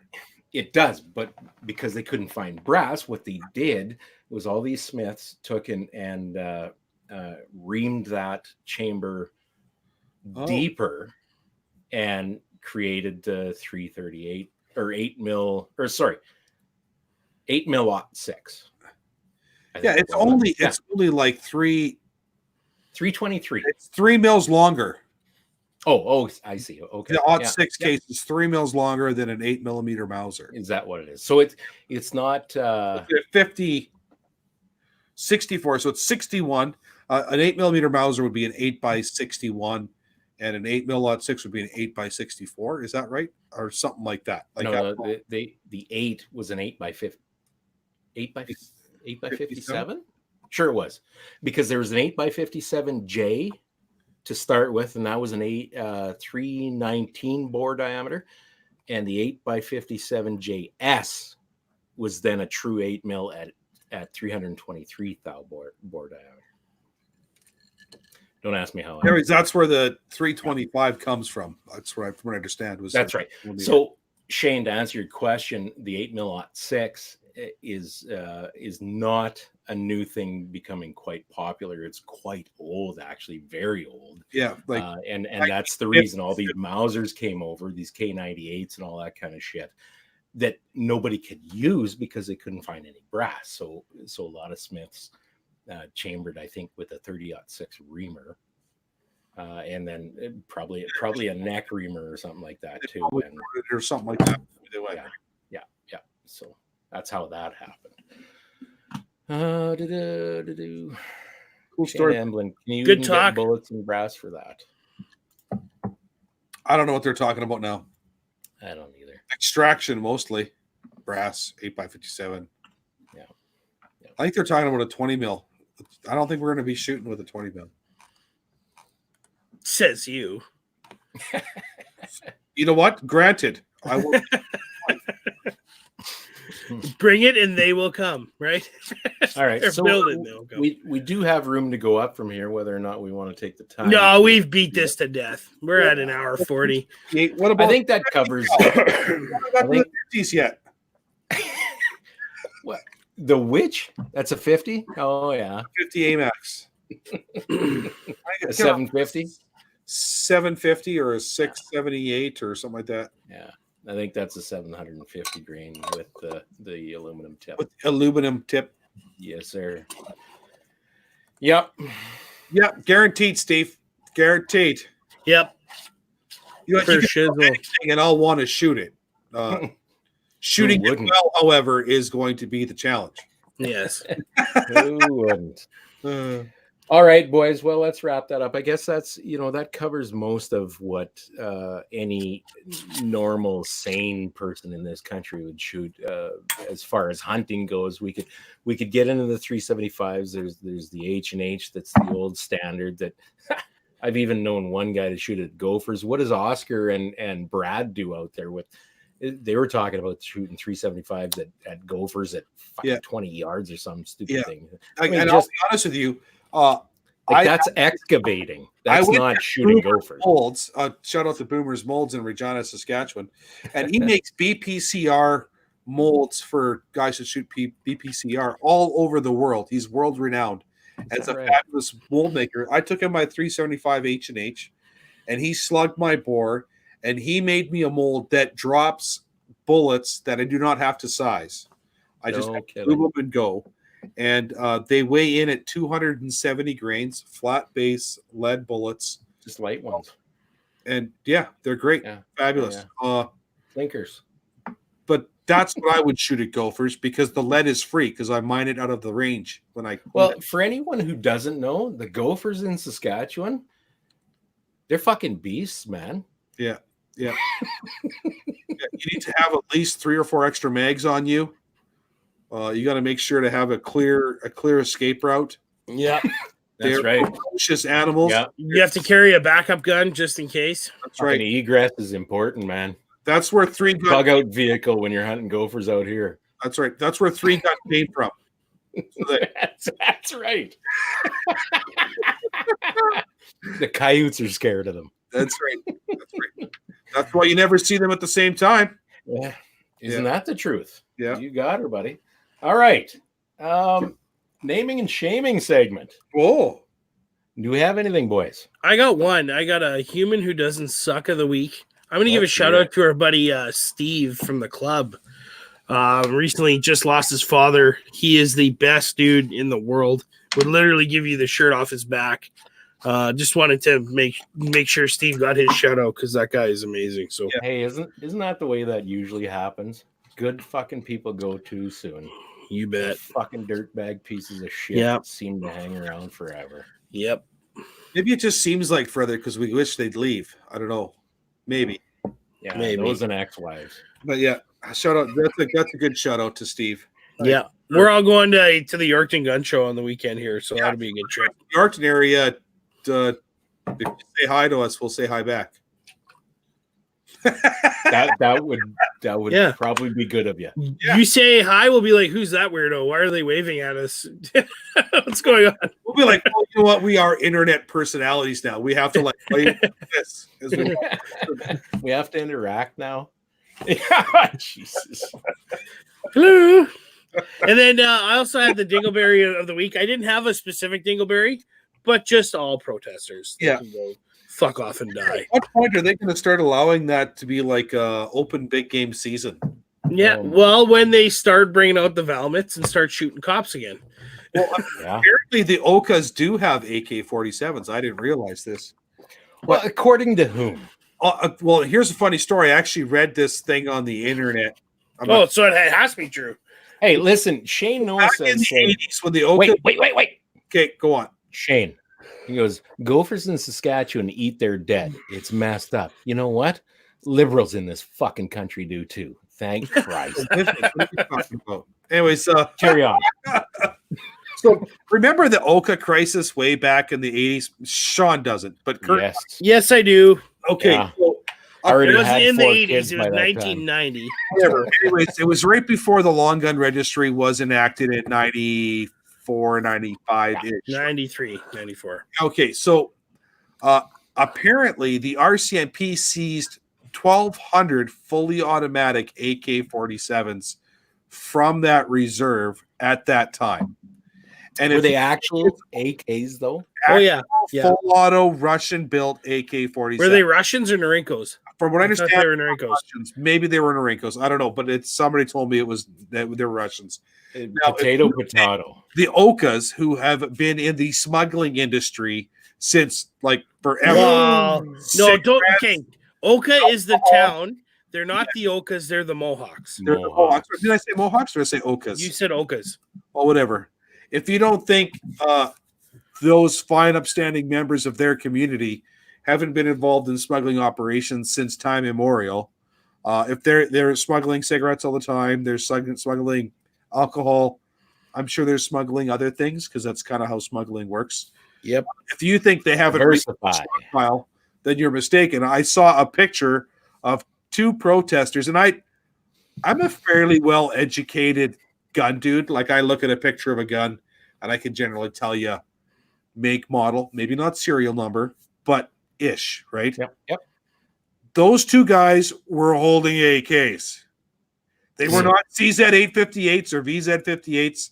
There was a guy holding an SKS, and right behind him was two guys holding AKs. Now, they may have been semi-auto AKs. I can't tell if they were select fire or not from the picture, but they were AKs. So, yeah. Can you send me that picture, John? Do you have it? It's on Gun Nuts. Oh, is it? Okay. So you can. But yeah, so I had protesters in general, not just the Mohawks, but right. Protesters in general. I think there should be an open season, and I honestly think that protesters are blocking roadways and protesters are blocking railroad track. Listen. It should not be slow down and try to see if they'll move out of the way. It should be increased speed. Let's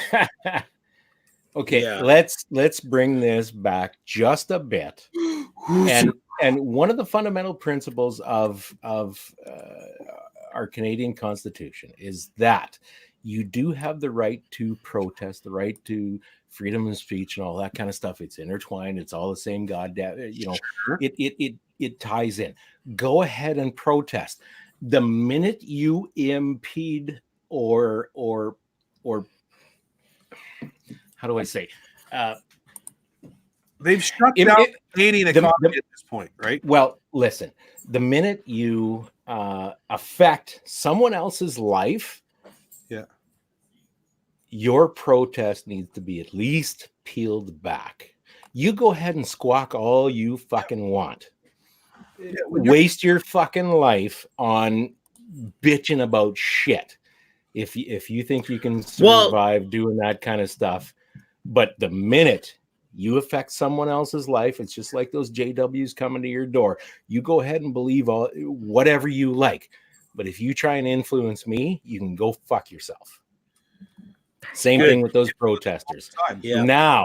Now you're affecting my rights, your rights, everybody else's rights, whatever rights, conveniences, whatever. Well, and then now you're offside. Yeah, and now it's starting to affect our farmers. I work in ag, and their shipments can't go because the CPCN rail shut down. It's ridiculous, guys. Like, come on. Yeah. But I digress. And then also I wanted to give an honorable mention to Ryan Miley from the Saskatchewan NDP for calling on the government to pay for a parking lot on the Regina General Hospital. Whereas I'm John, I'm sure you're aware. No, well, they closed down the Plains Hospital, the NDP did. And then, but now they want to build a parking lot. 30 years ago, dude, let it go. It was 1995, I believe. Doesn't matter, man. But still, they're 25 years ago, let it go. Okay, but I digress. Now they're wanting to build a parking lot, and there's houses, there's businesses around there. Where are they going to build it, and who's going to pay for it? Well, I can tell you, the way the NDP does things, my kid's going to be paying for it by the time it's all said and done. And I tried to debate. Paying for it doesn't matter who builds it. Could be NDP, Sask Party. But we don't need it. We don't need it. Have you ever tried to park by the General? Yes. I had my kid at the General. I was there for a fucking week. I know exactly what it's about. Park on the street and walk your fat ass to the fucking thing. That's the thing. If it inconveniences me, it's fucking wrong, and goddamn it, something needs to be done. Here's the problem with the parking at the General Hospital. There isn't enough parking for the staff on the street for 30 blocks around the General, let alone the people that come to the General for care or to visit loved ones or what have you. So it's not a question of walking to the General. It's a question of finding a place to park anywhere where it's reasonable to take a bus to the general. But That's there's a real bigger concern. But how did that problem come about in the first place? The first problem was they decided to make the general hospital, which was in a fairly well-established residential neighborhood, the main hospital in Regina, which was the stupidest fucking mistake they possibly could have done in the first place. Yeah. And then to not design, while the place was under construction, to not design the main parking lot to be a parkade, which apparently at the time would have maybe quadrupled the cost of the parking lot. Now they can't even put a parkade there. So what they would have to do is basically shut down all parking around the general hospital. And here's the other thing too. All the parking around the general hospital, you need to have a resident permit to park there, meaning you live there, or it's 1 hour, or they tow you. And they tow a lot of nurses' fucking cars. Well, listen, to be fair, and having been in construction pretty much my entire adult life, we always run into these issues that we have a project and we can pay for this much, and our budget this year allows for this. That's where the short-sightedness comes from. And when you apply for your loan at the bank, even if you're a big corporation, even if you're the government, where the hell did John go? I don't know. He just excused himself from the stream. I tried to mute myself and I disappeared myself. You still go for financing. And financing will only give you that approval over a term. So your budget over that fucking year is limited to this. So we can construct this only so far. We'll address the other issues sometime later. Sometime later comes and all of a sudden, well, we can't really justify this right now. And you know, that temporary pressure piping line that we put in has now been permanent for the last 14 fucking years. That's exactly what's happened in that situation there. It's not uncommon and it's not pretty, but that is just reality. Anyway, we beat that. We're going pretty long here. We're not even going to do a CCFR ad. We've had the banner up the whole show, so go join a CCFR. $40 get you whatever. Become a member. Shout outs. I'm going to go with Shane from EM Precision Rifles. He's trying to help me not to be a big fat guy anymore. So thanks. And I like you just the way you are. Fuck Shane. Thanks, buddy. You're beautiful, man. I got one more. All the gun shops like Shooting Edge, SFRC, all those guys that are doing sticker draws on Facebook. Keep it up. That's cool shit. I like that stuff. I agree. Kurt, who do you got? I get a couple actually, I guess. Gary and Ebony Eakin at Bighorn Gun Parts for getting a firing pin assembly to me in short order last week. That should get my by 47 running better than it was last week. Thank you very much. They also made me a proud new owner of a Grayboe Renegade stock. What's that look like? That looks like right behind me, hanging on the show. It next show. We're running on 2 hours. Okay. Also, I want to give a shout out to Andy in Regina for buying my 284 from me, which in turn enabled me to purchase a few items from Bighorn. Yay! Yes, thanks, Andy. So I'm gonna, because this deserves speaking of again. I'm gonna give a shout out to Sean's better half.